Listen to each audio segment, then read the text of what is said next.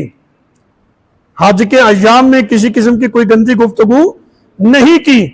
وَلَمْ يَفْسُقْ، اور اس نے کسی قسم کا کوئی گناہ بھی نہیں کیا. حج اللہ کے لیے کرے، نمبر 1 گندی گفتگو نہ کرے، وَلَمْ يَفْسُقْ، گناہ بھی نہ کرے. اگلی بات کیا ہے؟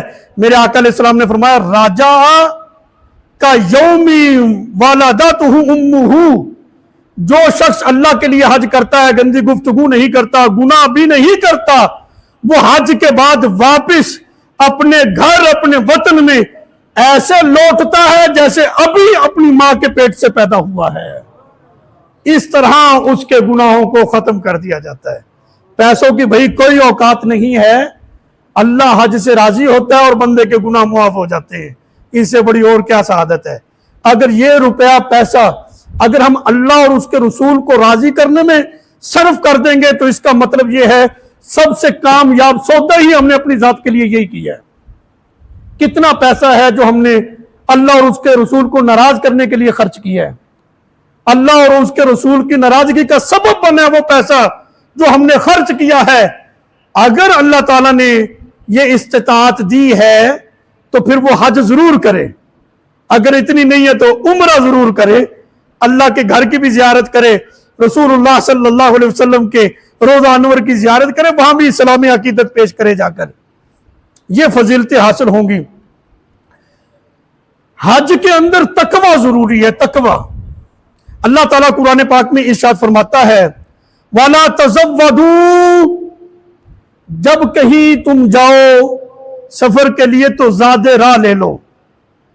زاد راہ لو یعنی کہیں سفر پہ جا رہے ہو تو سفر میں جو ضرورت کی اشیاء ہیں جن کی بہت زیادہ تمہیں ضرورت ہے وہ کسی سے مانگنا نہ پڑے.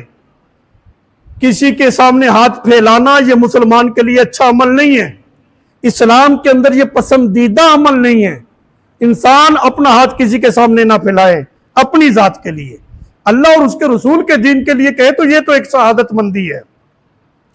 اللہ قرآن میں فرماتا ہے وَلَا تَزَوَّدُوا، زاد راہ لو.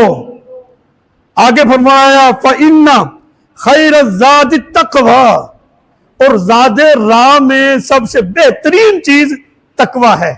ہم حج پہ جاتے ہیں ہر طرح کی چیز رکھتے ہیں، یقین کریں. بری کیس بڑے بڑے بیگ تیار کیے جاتے ہیں، سوئی دھاگا تک رکھ لیتے ہیں، استعمال کی چیزیں، تیل صابن یہ وہ کپڑے ہر چیز رکھتے ہیں. یہ درست ہے، سنت سے بھی ثابت ہے، ٹھیک ہے رکھیں. لیکن قرآن اللہ کس بات کی طرف ہماری توجہ دلا رہا ہے کہ زاد راہ تم لو. فَإِنَّ خَيْرَ الزَّادِ التَّقْوَى، بہترین زاد راہ جو ہے وہ تو پرہیزگاری ہے.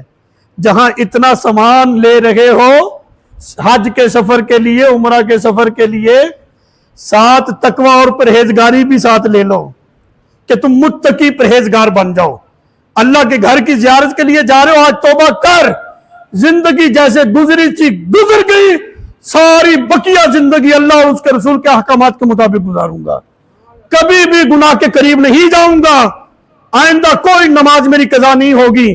انشاءاللہ تعالیٰ پوری کوشش کروں گا جتنی نمازیں قضا ہوئی ہیں اندازہ کر کے ایک ایک کر کے ان کی بھی قضا کروں گا. یہ ترغیب دی فَإِنَّ خَيْرَ الزَّادِ التَّقْوَى، بہترین زاد راہ جہاں تم دیگر ضرورت کی اشیاء لے رہے ہو، بہترین زاد راہ تو تقوی ہے، پرہیزگاری ہے. وَاتَّقُونِ یا اولی الالباب، اللہ فرماتا ہے مجھ سے ڈرو یا اولی الالباب، اے عقل والو. اگر تم میں کوئی شعور ہے، عقل ہے، رب فرماتا ہے مجھ سے ڈرو. بندہ بندے سے ڈر رہے ایسا ہے کہ نہیں؟ وہ جو محکموں کے اندر لوگ ہوتے ہیں وہ بھی تو انسان ہی ہوتے ہیں نا، ہم ان سے ڈر رہے ہوتے ہیں. حالانکہ اللہ اس بات کا زیادہ حق رکھتا ہے کہ بندہ پیدا کرنے والے رب سے ڈرے. بندوں سے چھپ چھپا کے ہم سب کچھ کر لیتے ہیں، بندوں سے ڈر رہے ہیں نا، پیدا کرنے والے رب کا کوئی خوف نہیں ہے. مسلمان کی توجہ جب اس بات کی طرف ہو گئی نا کہ ڈرنا تو اللہ سے ہے، جب بندہ اپنے پیدا کرنے والے رب سے ڈر جاتا ہے اللہ ساری مخلوق کو اس کے قدموں میں جھکا دیتا ہے، پھر اس کو مخلوق کا ڈر رہتا ہی کوئی نہیں ہے۔ اسی لیے تو قرآن میں کہا گیا ہے الا ان اولیاء اللہ لا خوف علیہم ولا هم یحزنون، خبردار اللہ کے جو ولی ہیں انہیں کسی قسم کا کوئی خوف نہیں ہے۔ کیوں نہیں ہے؟ کیونکہ وہ اللہ سے ڈر گئے ہیں۔ جب بندہ رب سے ڈر جاتا ہے پھر دنیا کا خوف اسے پریشان کر ہی نہیں پاتا، دنیا کا خوف اسے رہتا ہی کوئی نہیں ہے۔ کچھ بھی ہو جائے اس کا دل مطمئن رہتا ہے جو اپنے رب سے ڈرنے والا ہوتا ہے۔ اللہ سے ڈرو۔ عیون الحکایت میں یہ ایک کتاب ہے عیون الحکایات، اس کے اندر موجود ہے حضرت مخول رحمت اللہ علیہ۔ وہ فرماتے ہیں کہ حضرت بوہیم اجلی رحمت اللہ علیہ یہ ایک بہت بڑے بزرگ ہیں۔ حضرت بوہیم اجلی رحمت اللہ علیہ نے حضرت مخول رحمت اللہ علیہ سے فرمایا کہ میں حج کا ارادہ رکھتا ہوں، حج پہ جانا ہے، ایسا کرو کہ کوئی اپنا سفر کا کوئی ساتھی بن جائے، دیکھو کسی اور نے بھی جانا ہے تو اس کو میرے ساتھ کر دو تو سفر میں آسانی رہے گی۔ حضرت مخول رحمت اللہ علیہ کا ایک ہمسایہ تھا، پڑوسی تھا، اس نے بھی حج پہ جانا تھا۔ حضرت مخول رحمت اللہ علیہ نے اس کی ذہن سازی کی، اس کو تیار کیا کہ یہ اللہ کے بہت نیک آدمی ہیں، بہت بزرگ ہیں، تم ان کے ساتھ حج کرو، تمہارا حج کا سفر بھی بابرکت ہو جائے گا۔ اس نے کہا ٹھیک ہے۔ صاف ظاہر ہے جس آدمی نے جس کے ساتھ سفر کرنا اس کے بارے میں معلومات حاصل کرتا ہے۔ آپ کے پڑوسی نے جب حضرت بوہیم اجلی رحمت اللہ علیہ کے بارے میں معلومات حاصل کی تو پتہ چلا کہ یہ تو ہر وقت روتے ہی رہتے ہیں۔ وہ واپس آ گیا حضرت مخول کے پاس۔ حضرت مخول رحمت اللہ علیہ سے کہنے لگا جی مجھے کسی اور کے ساتھ ہی بھیج دیں، میں ان کے ساتھ نہیں جا سکتا۔ آپ نے فرمایا بھی کیوں، کیا بات ہوئی؟ کہتے کہ میں نے سنا کہ وہ روتے ہی رہتے ہیں تو میرا یہ سفر خوشگوار نہیں رہے گا، وہ بڑے مالدار تھے چونکہ، تو لہذا میں ان کے ساتھ نہیں جا سکتا۔ حضرت مخول رحمت اللہ علیہ فرمانے لگے تجھے کیا ہو گیا ہے؟ ہمارے اس علاقے کے اندر ان سے نیک آدمی کوئی نہیں ہے، یہ اللہ کے ولی ہیں، تمہارے لیے تو یہ ایک سعادت کی بات ہے، تو کہتا ہے کہ میرا سفر خوشگوار نہیں رہے گا۔ یہ حج کا سفر ہے، تو کوئی پکنک کے لیے جا رہا ہے، یہ کوئی سیل سپٹا نہیں ہے، یہ اللہ کے ولی، ان کے ساتھ جاؤ، تمہارا سفر بابرکت ہو جائے گا، بہت ساری برکات تمہیں ملے گی۔ بالآخر حضرت مخول رحمت اللہ علیہ نے اپنے پڑوسی کو تیار کر ہی دیا، وہ سفر کے لیے جانے لگے۔ اب سفر جیسے کیسے ہونا تھا ہو گیا، حج بھی ہو گیا۔ جب واپس آئے نا، وہی آپ کا پڑوسی حضرت مخول رحمت اللہ علیہ کا شکریہ ادا کر رہا ہے کہ تمہارا بڑا شکریہ، تم نے بڑے اللہ کے نیک بندے کے ساتھ مجھے حج پہ بھیجا ہے۔ فرمایا بھی کیا ہوا؟ کہتے کہ دیکھو میں مالدار ہوں، وہ غریب ہیں، اس کے باوجود وہ اپنا پیسہ مجھ پہ خرچ کرتے تھے۔ یعنی خوف خدا یہ ہے، نیک ہونا یہ ہے کہ وہ غریب ہونے کے باوجود کہتے کہ وہ اپنا پیسہ مجھ پہ خرچ کرتے تھے، میرے مال پہ انہوں نے نظر نہیں رکھی۔ کہتے میں نوجوان ہوں، وہ بوڑھے ہیں، اس کے باوجود وہ کہتے کہ تم حاجی ہو، میری یہ نیت ہے کہ میں حاجیوں کی، مسافروں کی خدمت کروں۔ وہ خود کھانا بنا کر مجھے کھلایا کرتے تھے۔ کہتے وہ بوڑھے تھے، انہوں نے حج کے سفر کو بابرکت کرنے کے لیے وہ روزے رکھتے تھے، تو میں نوجوان تھا، روزے کوئی نہیں رکھتا تھا۔ وہ روزہ بھی رکھتے، ہمارے سارے کام بھی کیا کرتے تھے، ہمیں کھانا بنا کر بھی دیتے، یعنی بہت انہوں نے ہماری راستے میں خدمت کی، بڑا اچھا سفر رہا۔ حضرت مخول رحمت اللہ علیہ نے پھر وہ سوال کیا جس کی وجہ سے یہ ان کا پڑوسی شروع میں پریشان ہوا تھا۔ آپ فرمانے لگے آپ ان کے رونے سے پریشان تھے تو پھر راستے میں کیا بنا، روتے تھے کہ نہیں؟ کہتے شروع میں تو قافلے والے لوگ بھی پریشان ہو جاتے تھے، یہ روتے بہت زیادہ تھے، خوف خدا کی وجہ سے پھر ان کو پتہ نہیں چلتا تھا، لیکن پھر ان کی برکت ایسی ہمارے اوپر پڑی اور ان کی صحبت میں ہماری ایسی کیفیت بنی کہ پھر ہم بھی خوف خدا میں اور عشق رسول میں ان کے ساتھ مل کر رویا کرتے تھے، ساری تھکاوٹ ہی اتر جایا کرتی تھی۔ تو نیک لوگوں کی جو صحبت ہوتی ہے نا، ابتدا میں ہمیں اچھی نہیں لگتی، اس کی ایک وجہ یہ ہے کہ وہ نیک لوگ جو ہوتے ہیں ان کا سینہ نور سے روشن ہوتا ہے، اور ہم جیسے جو گناہگار ہوتے ہیں گناہ کر کر کے ہمارے دل سیاہ ہوئے ہوتے ہیں، اس لیے اندھیرے کو روشنی اچھی نہیں لگتی، لیکن جب صحبت پالے انسان اور ان کو دیکھ کر انسان جب نیکی کا جذبہ پیدا ہوتا ہے خود بھی نیکیاں کرنے لگ جاتا ہے آہستہ آہستہ، پھر وہ داغ گناہوں کے دھلنا شروع ہو جاتے، جب نور آتا ہے نا، نور کے ساتھ ملتا ہے تو پھر وہ لطف پاتا ہے، پھر مزہ آنا شروع ہو جاتا ہے۔ یہ ایک بات تھی، اور یہاں پر یہ بھی بڑی خوبصورت بات ہے، بحر الدموع کے اندر موجود ہے، بحر الدموع میں، تو لہٰذا جب بھی سفر کرو کسی نیک آدمی کے ساتھ ہی سفر کرو، نیک لوگوں کی صحبت سفر میں مل جائے، اقامت میں مل جائے، جہاں بھی مل جائے اس کو غنیمت جانا کرو، اور وہی لمحات ہماری قیمتی زندگی کے قیمتی موتی سمجھ لیں، آخرت کے لیے وہ نجات کا ان کو ذریعہ سمجھا کرو جب کسی نیک آدمی کی صحبت میں بیٹھنے کا موقع مل جائے، جتنا موقع ملے بیٹھا کرو، وقت گزارا کرو۔ بحر الدموع کے اندر ہے، ایک شخص نے حضرت حاتم اصم رحمت اللہ علیہ کی خدمت میں عرض کی، میں حج کے لیے جا رہا ہوں تو میں یہ چاہتا ہوں حج میں میرا کوئی ایسا ساتھی بنے جس کی وجہ سے میں سفر کی بھی برکات حاصل کروں۔ حج کا جو سفر ہے نا یہ گناہوں میں نہ گزرے، یہ بھی نیکیوں میں گزرے اور میں وہ برکات حاصل کروں، کوئی ایسا ساتھی مجھے دو جو میرا سفر کا ساتھی بنے۔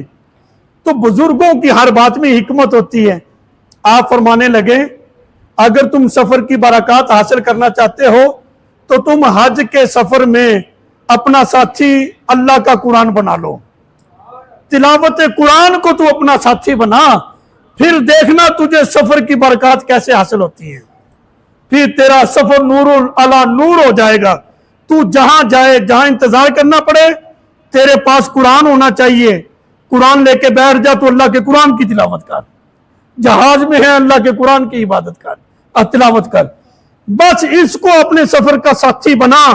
جب یہ قرآن تیرے سفر کا ساتھی بن جائے گا، سفر کا سارا لطف تجھے ملے گا اور اس کی برکات بھی تجھے حاصل ہوں گی۔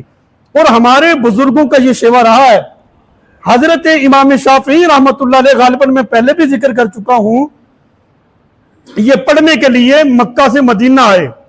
اس وقت مسجد نبوی شریف کے جو شیخ الحدیث تھے وہ حضرت امام مالک رحمت اللہ علیہ تھے، جو فقہ مالکی کے امام ہیں۔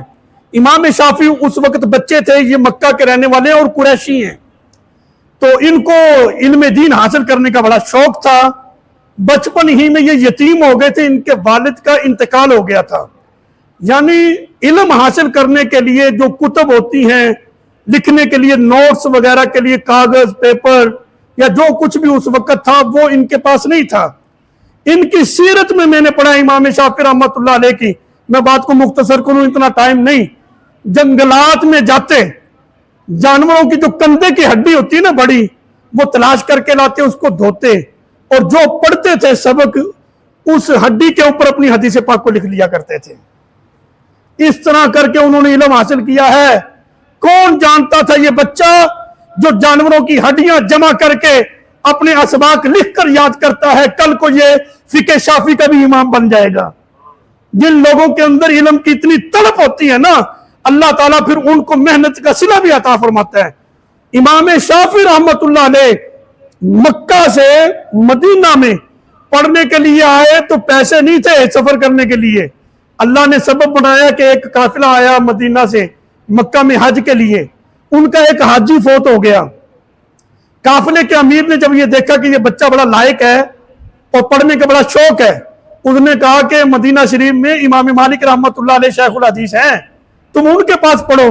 کہتا دل تو بڑا ہے پر جا نہیں سکتا۔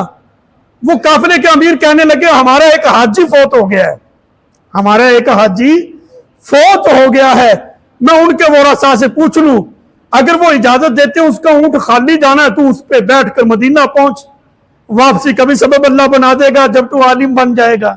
پہلے تو لوگ اس طرح علم دین حاصل کرنے کے لیے جاتے تھے۔ القصہ مختصر، امام شافعی رحمت اللہ علیہ فرماتے ہیں کہ مکہ سے مدینہ پہنچتے تک اس وقت واضح راستے تو ہوتے نہیں تھے، جنگلات کے، پہاڑوں کے راستے، اونٹوں پہ سفر، کہتے 16 دن لگے ہمیں مکہ سے مدینہ جانے کے لیے، 16 دن۔ امام شافعی رحمت اللہ علیہ فرماتے ہیں ان 16 دنوں کے اندر میں نے 16 مرتبہ ختم قرآن کر لیا تھا۔ کتنا مبارک ان کا سفر تھا۔ تو ہم بھی ایسے کیا کریں نا، ہم جا رہے ہیں، آخر ٹائم تو لگتا ہے نا، بے شک ہوائی جہاز ہے پھر بھی ٹائم لگے گا، کم از کم ہم پارہ 1.5 پارہ ہی پڑھ لیں۔ جن کے پڑھنے کی روٹین ہوتی ہے وہ بڑی جلدی پڑھ لیتے ہیں، تو یہ ایک ذہن بنا لیا جائے۔ امام شافعی رحمت اللہ علیہ فرماتے ہیں جب ہمارا قافلہ مدینہ شریف پہنچا تو پہلے ہم مسجد نبوی شریف گئے، اور مسجد نبوی شریف میں جب ہم پہنچے اس وقت امام مالک رحمت اللہ علیہ اپنے شاگردوں کو حدیث کی املا کروا رہے تھے۔ املا کا مطلب یہ ہے کہ آپ حدیث کی تلاوت کرتے، طالب علم جو ہے اس حدیث کو اپنے اپنے نوٹس کے اوپر لکھ رہے تھے۔ امام شافعی فرماتے میں بھی وہاں پر جا کر بیٹھ گیا، بچوں کے پاس تو قلم دوات اور کاغذ سے وہ لکھ رہے تھے۔ کہتے میں نے ان کی نقل کی، میں نے صف میں سے تنکا کھینچا، اس کو قلم بنا لیا، اپنے ہاتھ کو اپنی بک بنائی، رجسٹر بنایا اور اس کے اوپر لکھنا شروع کر دیا۔ کہتے ہیں کہ اس وقت اس درس کے اندر امام شافعی رحمت اللہ علیہ نے تقریباً جو ہے 50 حدیث کی املا کروائی، اور طالب علموں نے لکھی۔ نماز کا وقت ہو گیا، طالب علم وضو بنانے کے لیے، تازہ وضو بنانے کے لیے گئے۔ امام شافعی فرماتے ہیں میرا وضو تھا، میں بیٹھا رہا۔ امام مالک رحمت اللہ علیہ فرمانے لگا ادھر آ، تم بیٹھے یہاں پر کیا کر رہے تھے؟ عرض کی حضور آپ پڑھا رہے تھے نا، املا کروا رہے تھے، میں بھی لکھ رہا تھا۔ فرمایا اچھا لکھ رہے تھے، دکھاؤ کہاں ہے؟ امام شافعی رحمت اللہ علیہ بچے تھے، مسافر تھے، کچھ بھی نہیں تھا، طالب علم تھے نا۔ طالب علموں کی اکثر ایسی ہی حالت ہوتی ہے، ان کے پاس کچھ ہوتا نہیں، انہوں نے اپنا ہاتھ ہی آگے کر دیا تو اس پہ تو کچھ بھی نہیں تھا۔ حضرت امام مالک رحمت اللہ علیہ جلال میں آئے، تم جھوٹ بولتے ہو مسجد میں بیٹھ کر، کہتے ہو کہ میں نے حدیثیں لکھی ہیں، لکھی تو نے ایک بھی نہیں۔ امام شافعی رحمت اللہ علیہ نے عرض کی حضور میں مسافر طالب علم ہوں، میرے پاس قلم دوات کاغذ نہیں ہے جس کے اوپر میں لکھتا، میں تو طالب علموں کی نقل کر رہا تھا۔ حقیقت بات یہ ہے کہ جتنی احادیث کی تم نے املا کروائی ہے نا، وہ تمام احادیث میں نے اپنے دل پہ نقش کر لی ہے، دل پہ لکھی ہے۔ امام مالک رحمت اللہ علیہ فرمانے لگے 50 حدیث کی املا کروائی ہے، کھڑا ہو جا تو آدھی بیان کر دیں۔ امام شافعی رحمت اللہ علیہ اس وقت کھڑے ہوئے، آپ نے ساری کی ساری احادیث بما سند جو ہے امام مالک رحمت اللہ علیہ کے سامنے پڑھ دی۔ اتنے قوی حافظ ان لوگوں کے اس لیے تھے کہ ان کی آنکھوں نے کبھی حرام نہیں دیکھا تھا۔ اگر چاہتے ہو حافظہ کمزور ہو، حرام سے بچو۔ نوجوان بچوں سے میں یہ خاص طور پر بات کرنا چاہوں گا، جو کہتے ہیں نا اسباق یاد نہیں ہوتا، پتہ ہی نہیں چلتا کیا ہو رہا ہے، یہ بھی حافظہ کمزور ہوتا ہے حرام کو دیکھ کر۔ غیر محرم کو اصل میں دیکھا جائے یا اس کی پکچر کو دیکھا جائے، اس کے اثرات، اس کی نحوست پڑتی ہے۔ ان چیزوں کو چھوڑو، توبہ کر کے دیکھو، پھر دیکھنا اللہ تعالیٰ تمہیں حافظے کی کیسی قوت عطا فرماتا ہے۔ نہیں جی ٹائم ہو چکا ہے، جنہوں نے سنتے نہیں پڑھی وہ سنتے پڑھ لیں، وہ ما علینا الا البلاغ۔